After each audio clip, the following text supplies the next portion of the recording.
Hai, Assalamualaikum warahmatullahi wabarakatuh. Selamat datang kembali di channel YouTube saya, Cucu Evi Luciani. Video kali ini akan melanjutkan pembahasan tentang FFE atau Falling Film Evaporator. Yang di video sebelumnya kita sudah belajar bagaimana konsep dari proses evaporasi sampai pada prinsip kerja dari alat Falling Film Evaporator. Dan juga konfigurasi yang biasanya digunakan di dalam lab pilot plan, ada co-current dan counter current, di situ juga sudah dijelaskan. Nah, untuk video kali ini kita akan berfokus pada perhitungan untuk nantinya dilaporkan sebagai laporan hasil penelitian, hasil praktikum ketika kalian selesai melakukan praktikum di lab pilot plan. Nah, kita langsung saja masuk ke perhitungan yang pertama, yaitu neraca massa. Jadi neraca massa yang digunakan untuk praktikum Falling Film Evaporator ini biasanya digunakan sistem seperti ini. Ada suatu FFE, evaporator ya, lebih tepatnya di sini ada suatu evaporator di mana umpan yang dimasukkan ke dalam evaporator ini berupa larutan. Sesuai dengan syaratnya untuk proses evaporasi, yaitu larutan yang mengandung solvent dan solut, di mana solutnya di situ sifatnya non volatil, ya kan? Kemudian nantinya feed di sini akan dikontakkan dengan steam. Akibatnya pada beberapa waktu setelah pengontakan antara feed dengan pemanasnya, di sini akan menyebabkan ada beberapa pelarut yang menguap. Ya, jadi di sini saya bilangnya tadi ini adalah larutan. Ketika ini adalah larutan, pasti terdiri dari solvent dan solut.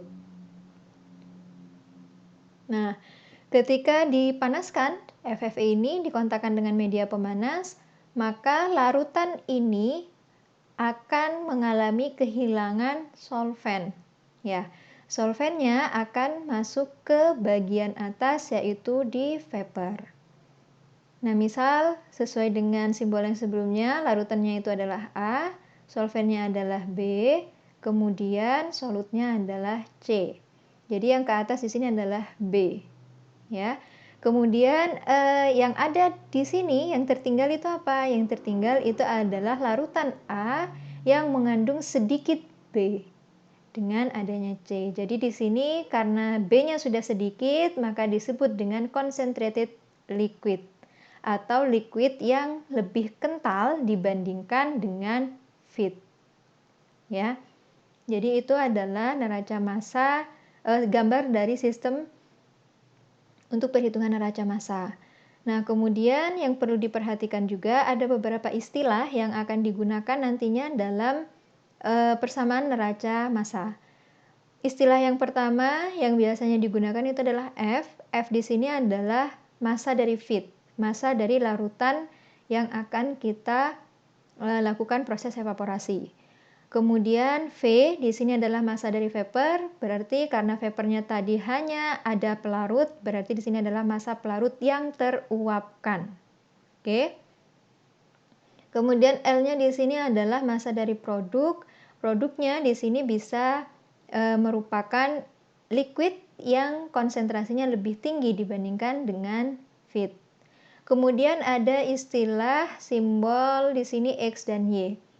X di sini adalah fraksi massa. X dan Y sama-sama fraksi massa dari zat terlarut, tetapi yang membedakan kalau X itu adalah fraksi massa dari zat terlarut yang ada di dalam liquid. Makanya di sini yang ada X-nya hanya di F dan L. Karena F dan L di sini fasenya sama-sama liquid. Berbeda dengan F dan L, yang ada di V itu simbolnya adalah Y, di mana Y di sini adalah fraksi massa dari zat terlarut atau solut yang ada di dalam vapor, ya, di aliran V. Kemudian setelah itu yang perlu diperhatikan di sini Ketika saya menyebutkan larutan ya, untuk feed yang digunakan di dalam praktikum FFE, larutannya adalah larutan MgCl2. Larutan garam yaitu MgCl2. Nah, ketika ada kata larutan, di sini pasti terdiri dari solvent, ya kan? Solvent dan solut. Di mana untuk solventnya itu pada larutan MgCl2 adalah air. Sedangkan untuk solutnya di sini adalah MgCl2. Ketika proses pemanasan berlangsung di sini dengan media pemanasnya, maka solventnya itu adalah air akan menguap ke atas, ya kan? Jadi di sini air akan menguap sehingga yang ada di V ini adalah air, ya. Dengan asumsi bahwa tidak ada solut yang terikut ke bagian atas. Kalau tidak ada solut yang terikut ke bagian atas, apa efeknya? Fraksi massa untuk zat terlarut atau solutnya yang ada di aliran V itu 0. Ya, karena tidak ada diharapkan tidak ada solut yang ikut ke bagian atas. Oke, itu harus dipahami karena nanti akan masuk di persamaan neraca massa komponennya. Yang perlu diperhatikan di sini adalah A itu adalah larutan, ya, larutan MgCl2. Kemudian B itu adalah solvent, solventnya itu adalah air. Kemudian untuk C itu adalah MgCl2. Nah, untuk persamaan neraca massa komponennya itu didasarkan pada neraca massa untuk zat terlarut. Ya, zat terlarut atau solutnya. Maka berdasarkan persamaan umum neraca massa ketika tidak melibatkan reaksi kimia, akumulasi di dalam sistem itu sama dengan input atau aliran yang masuk ke dalam sistem dikurangi dengan aliran yang keluar dari sistem. Jika kita asumsikan sistemnya adalah berproses steady state, maka akumulasinya sama dengan 0. Ketika akumulasi sama dengan 0, maka massa input sama dengan massa output. Ini berarti jika kita mengambil sistem yaitu evaporator, maka yang masuk ke dalam sistem adalah F. Karena di sini yang akan dicari adalah neraca massa komponen zat terlarut, maka Fi di sini harus dikalikan dengan fraksi untuk zat terlarutnya, yaitu F kali XF. Oke, begitu pula untuk yang keluar dari sistem. Yang keluar dari sistem di sini ada dua aliran, yaitu ada aliran V dan aliran L. Untuk aliran V berarti kita juga harus mengalihkannya dengan zat terlarutnya, yaitu YV. Kemudian L juga sama, kita harus mengalihkannya dengan fraksi zat terlarutnya, yaitu XL, L kali XL. Dengan asumsi tadi yang teruapkan itu adalah murni hanya pelarut, hanya B saja, yaitu air saja. Maka C-nya tidak ada sehingga YV-nya sama dengan 0. Ketika YV sama dengan 0, maka persamaan ini akan menjadi F kali XF sama dengan L kali XL. Atau ketika kita ingin mencari nilai XL-nya adalah F per L kalikan XF. Oke? Nah, kita akan membahas bagaimana dari hasil percobaan eksperimen di lab pilot plant untuk menghitung XL, F, L, dan XF-nya. Kita bahas satu persatu mulai dari perhitungan F ya. F di sini adalah massa dari feed. Massa dari feed kita bisa mendapatkannya dari data flow rate atau laju alir feed dikalikan dengan densitas dari feed. di mana flow rate dari feed-nya itu didapat dari variabel. Variabel untuk laju alir dari umpan. Ini bisa diatur ketika kita menyalakan pompa 1 untuk pompa dari umpan. Nah, seperti yang sudah saya jelaskan di video sebelumnya bahwa laju alir dari umpan itu harus kecil. Karena apa? Agar terbentuk film atau lapisan tipis sesuai dengan prinsip kerja dari FFA. Ya. Nah, kemudian biasanya flow rate yang digunakan karena di situ harus dalam paling tidak maksimal 100 liter per jam, maka mungkin nanti ketika di praktikum akan diberikan beberapa variabel di mana maksimal variabelnya adalah 100 liter per jam. Mungkin akan diberikan 2 atau 3 variabel untuk flow rate-nya. Sehingga flow rate ini sesuai dengan variabel yang diberikan untuk laju alir umpan. Ya.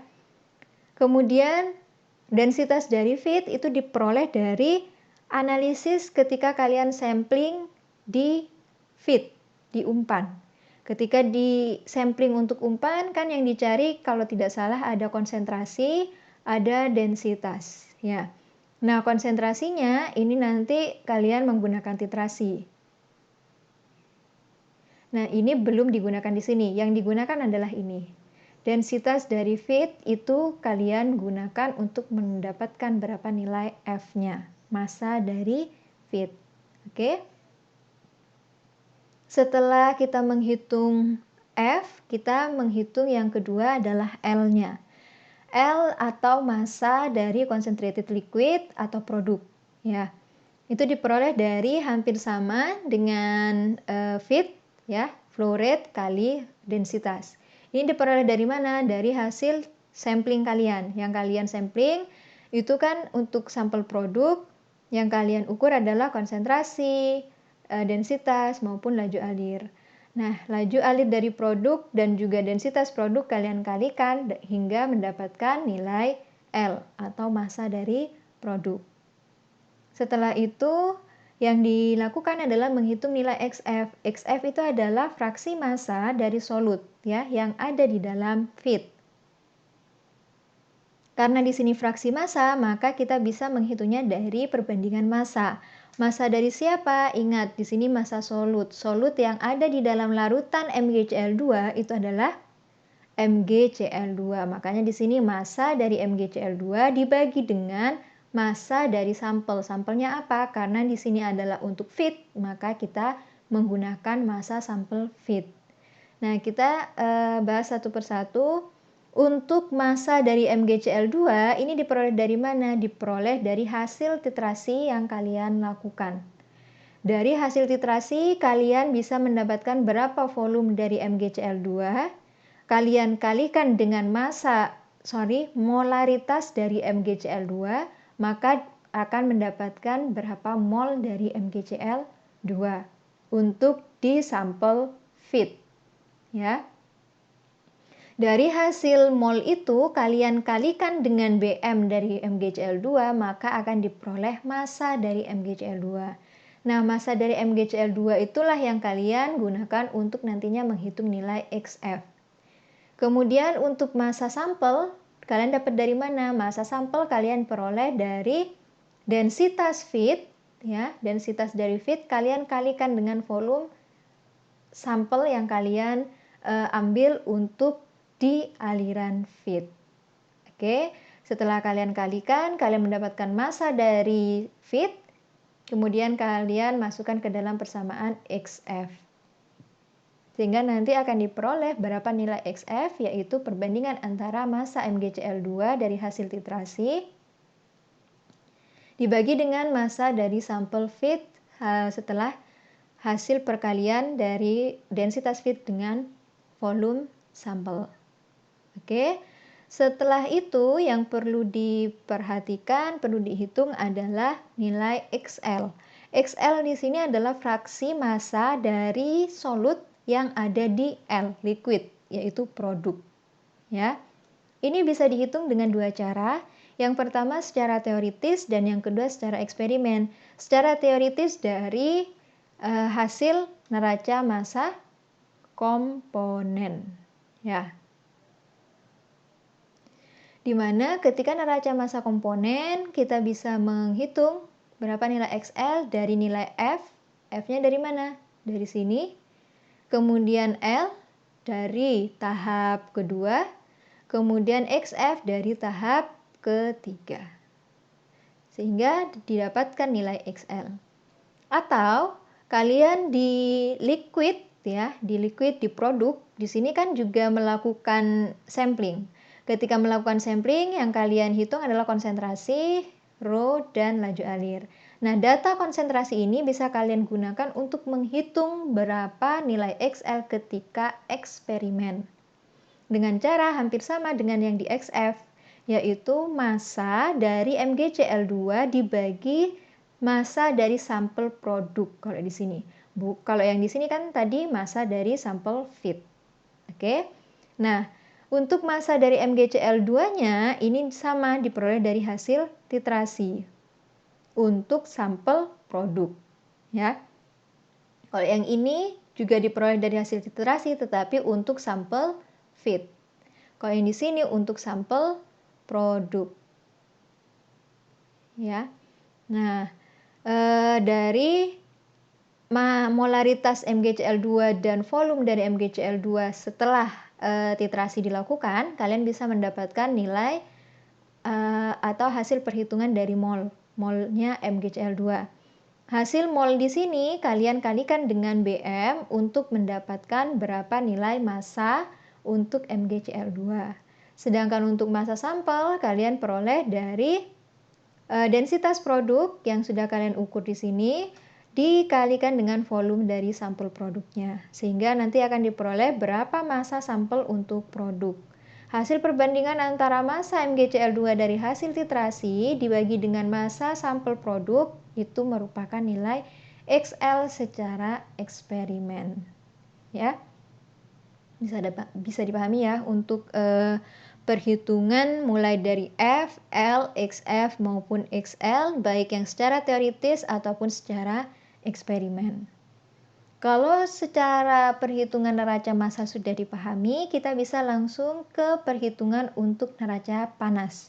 Nah, di sini yang lebih ditekankan adalah neraca panas, bukan neraca energi, karena yang dilihat adalah bagaimana perpindahan panas. Ya, panas itu adalah bentuk energi yang bisa memberikan perubahan suhu. Efeknya itu terhadap perubahan suhu. Jadi yang dilihat adalah lebih ke efek perubahan suhu dari tiap alat yang ada di dalam FFE, khususnya untuk yang berhubungan dengan suhu yaitu heat exchanger, alat penukar panasnya, ya. Nah, untuk FFE kita bisa menggambarkan sistemnya secara sederhana seperti ini ya. Alat evaporator ini adalah sistemnya.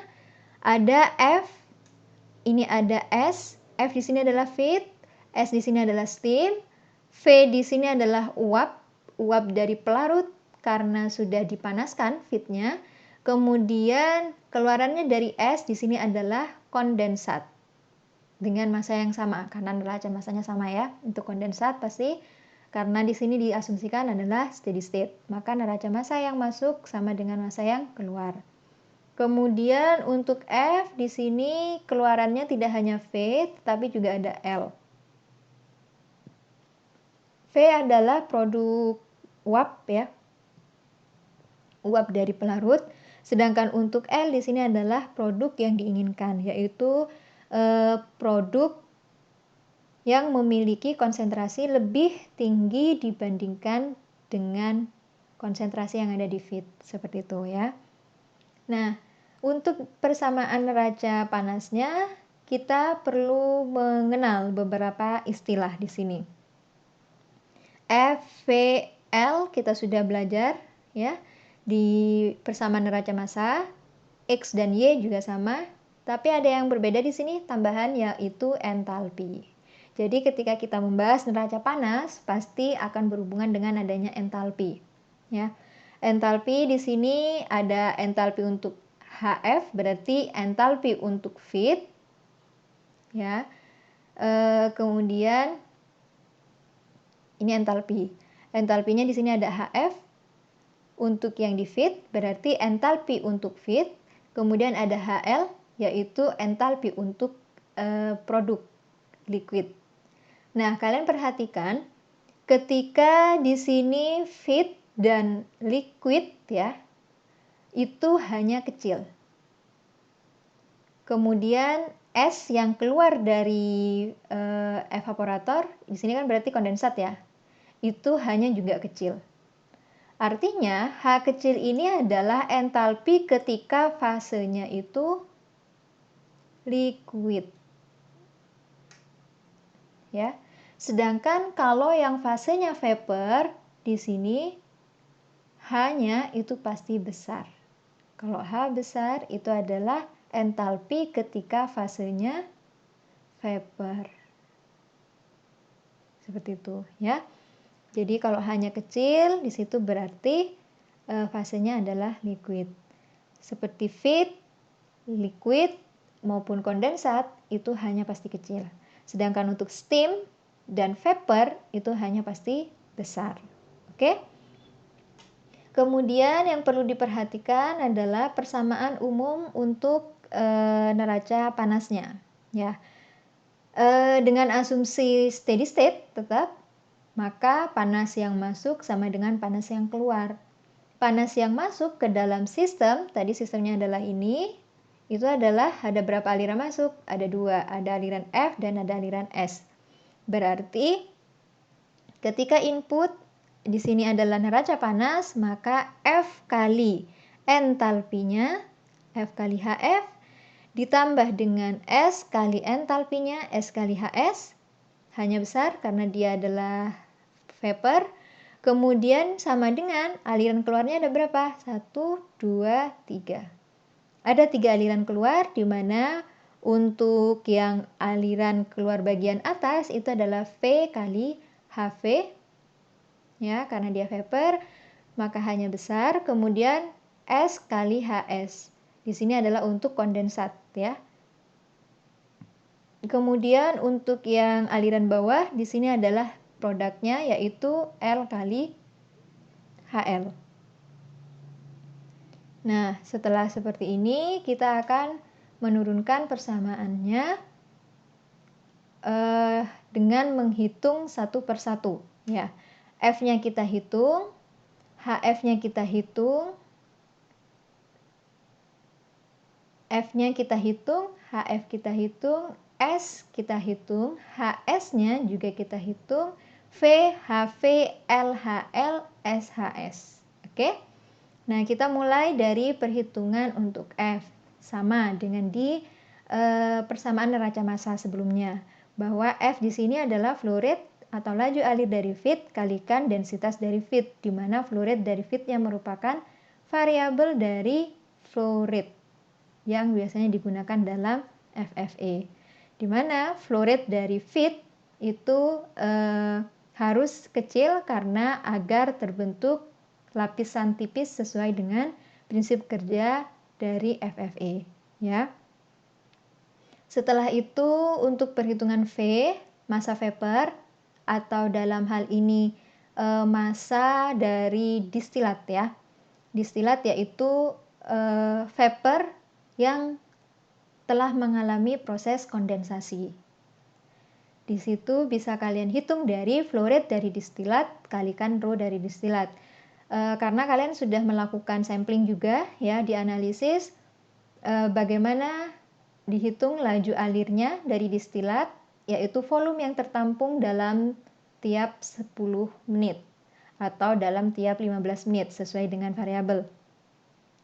Nah, laju alirnya kalian sudah bisa tahu dan kalian kalikan dengan densitas dari distilat.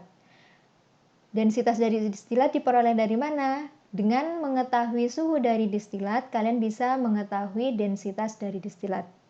Bagaimana caranya?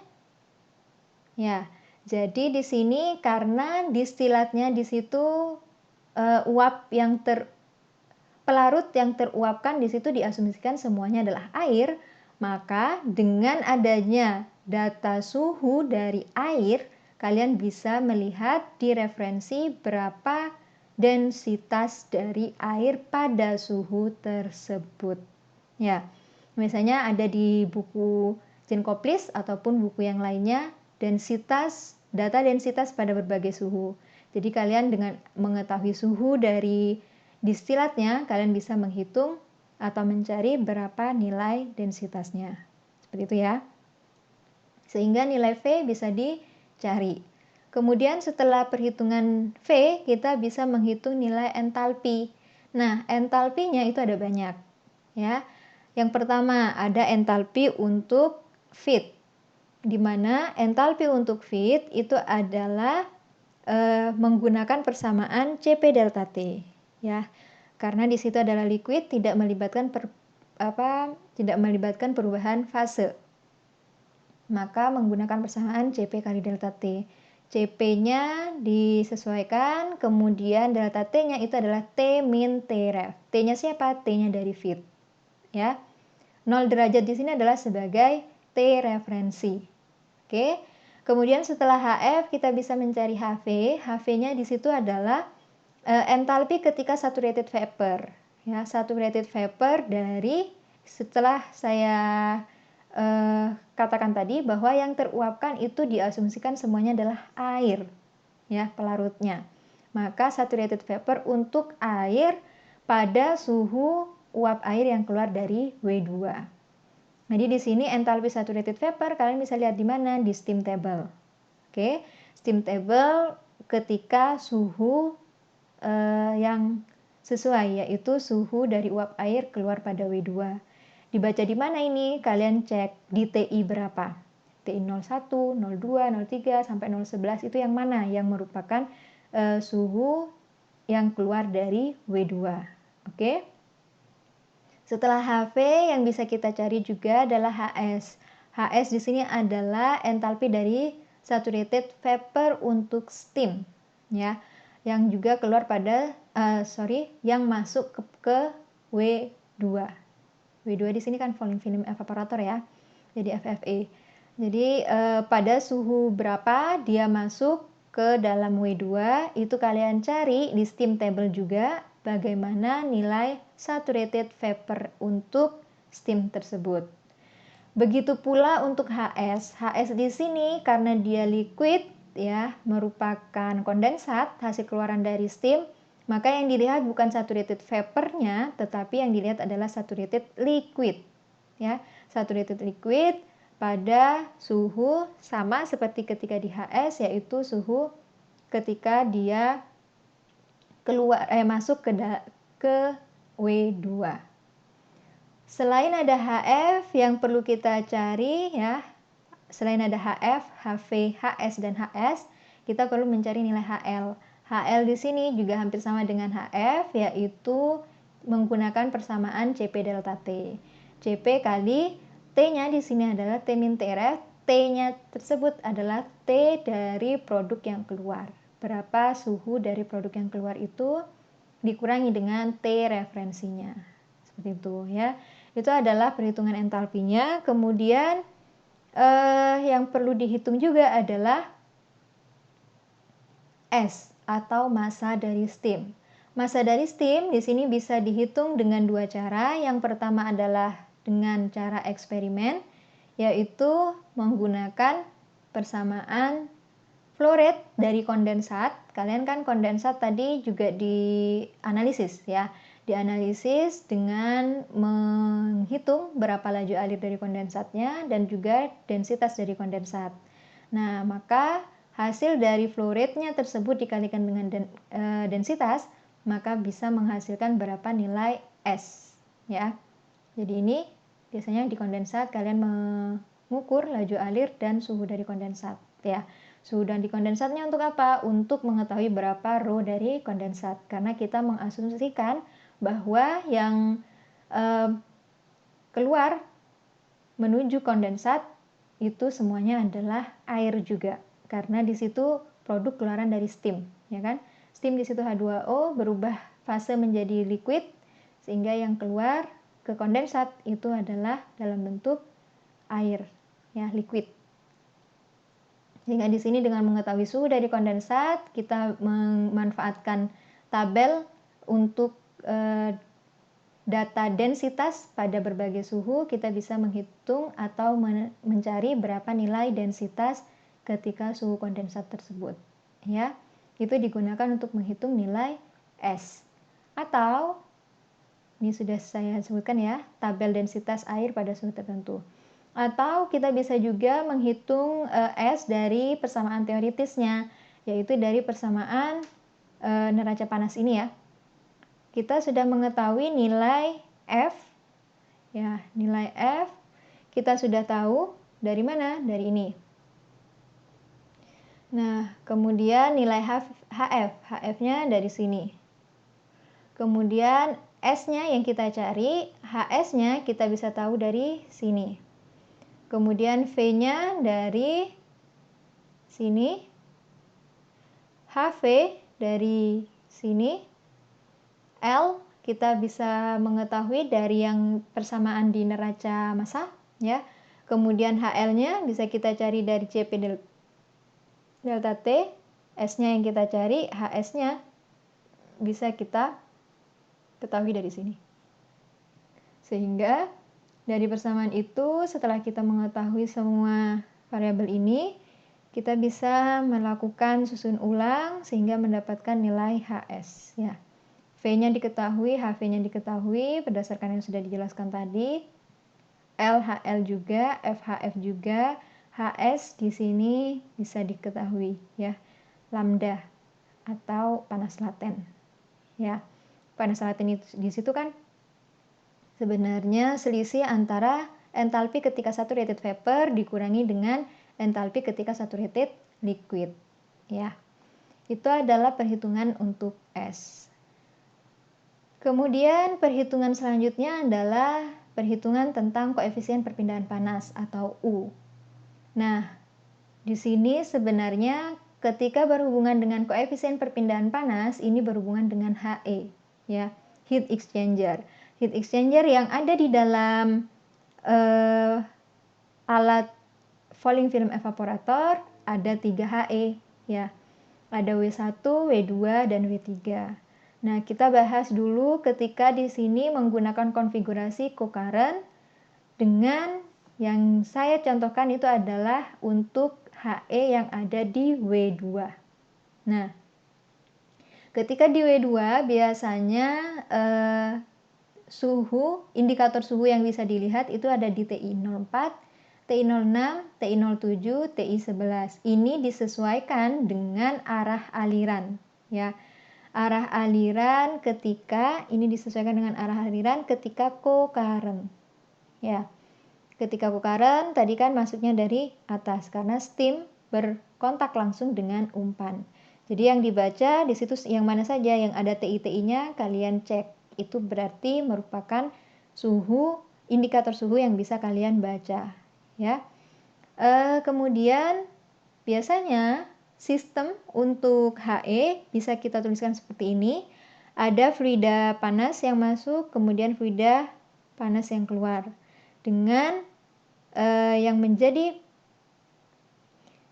feed di sini dan keluarannya menjadi produk, di mana fluida panasnya untuk FFE, ini adalah untuk FFE, itu adalah apa? Steam. Ya. Kemudian aliran yang keluar fluida panasnya keluar menjadi kondensat. Sedangkan yang menjadi fluida dingin itu adalah feed, kemudian keluarannya menjadi produk yaitu vapor dan liquid. Ya. Nah, dari sistem ini kita akan menentukan bagaimana perhitungan untuk U atau koefisien perpindahan panas. Koefisien perpindahan panas itu rumusnya adalah Q sama dengan U kali A kali delta T LMTD. Rasanya ini sudah familiar ya untuk persamaan ini. U-nya adalah koefisien perpindahan panas, kemudian A-nya adalah luas area, delta T LMTD adalah suhu ya, perbedaan suhu ketika dia merupakan log mean rata-rata ya. Kemudian rata-rata dari perbedaan suhu dari Q sama dengan UA delta T, kita bisa menghitung berapa nilai U-nya, ya kan? Nah, U-nya berarti kita harus mengetahui nilai Q, nilai A, dan nilai delta T LMTD. Untuk nilai Q itu bisa kalian peroleh dari ini yang aliran fluida panas saja atau aliran dari yang fluida dingin saja. Seperti asas Black ya menyebutkan bahwa Q serap sama dengan Q lepas. Ya. Berdasarkan persamaan ini, kita bisa memilih salah satu untuk Q-nya. Disesuaikan dengan data mana saja yang sekiranya bisa melengkapi. Jadi, tiap Q serap atau Q lepas, ini kalian lihat panas yang terlibat apakah panas laten atau panas sensibel. Jadi, kalau misalkan Q serapnya di sini adalah panas laten dan sensibel, berarti dua-duanya harus ditambahkan. Tapi kalau misalkan hanya panas laten saja, berarti hanya panas laten. Q sensibelnya 0. Begitu pula dengan Q lepas. Oke, kita bahas ketika di sini untuk fluida panasnya itu kan adalah steam, ya. Ini tadi fluida panasnya adalah steam. Maka kalau steam tidak ada perubahan suhu misalkan, berarti di sini Q-nya itu sama dengan apa? Massa kali lambda. Ini merupakan panas laten. Kita lihat datanya ada nggak? Kalau misalkan M ada, lambdanya ada. Dari mana? Steam table. Ya, untuk steam. Kemudian kita lihat ini kalau Q lepas ya berarti ya. Karena dia melepas panas untuk diserap oleh fluida dingin. Ketika di fluida dingin berarti Q serap. Dia menyerap panas dari siapa? Dari fluida panas. Feed-nya dalam fase liquid ya.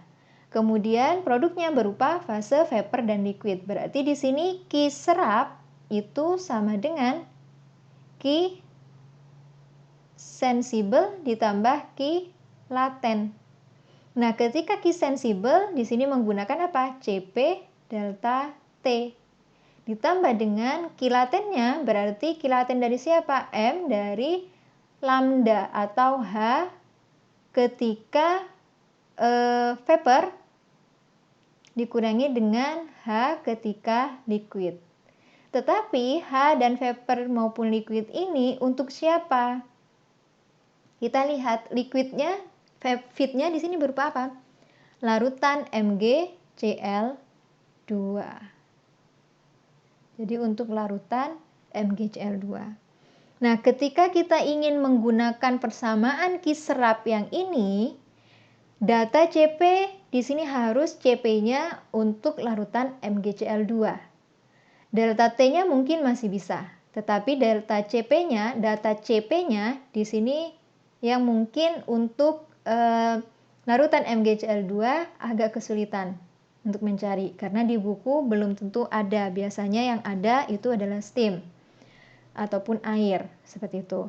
Kemudian selain ini data Hv dan Hl-nya atau panas laten dari larutan MgCl2 juga tidak tersedia di buku. Kalian perlu menghitung menggunakan persamaan untuk menghitung panas laten. Biasanya menggunakan persamaan Clapeyron, ya. Tapi untuk di praktikum FFE ini kalian tidak perlu menggunakan Q serap ini, yang kalian gunakan adalah berdasarkan Q lepas. Toh nantinya berdasarkan hukum asas Black, di situ Q lepas sama dengan Q serap. Kalau kita sudah mengetahui Q lepasnya, berarti otomatis kita juga mengetahui berapa besar Q yang diserap atau panas yang diserap. Maka dari itu, untuk perhitungan dari Q sama dengan UA kali delta T LMTD itu adalah dari S kali lambda. Atau di sini kan sebenarnya dari M kali lambda. Lambdanya itu adalah HS dikurangi HS besar dikurangi HS kecil. M-nya itu adalah massa dari steam. Ya. Ini lebih mudah karena apa? Nilai S-nya sudah diketahui dari perhitungan sebelumnya. HS minus HS kecil itu bisa diketahui dari steam table. Ya. Ini tidak lain merupakan M kali lambda untuk fluida panas. Fluida dinginnya bagaimana? Tidak usah dihitung, tidak apa-apa. Karena acuannya adalah asas Black tadi. Q lepas sama dengan Q terima. Itu ya.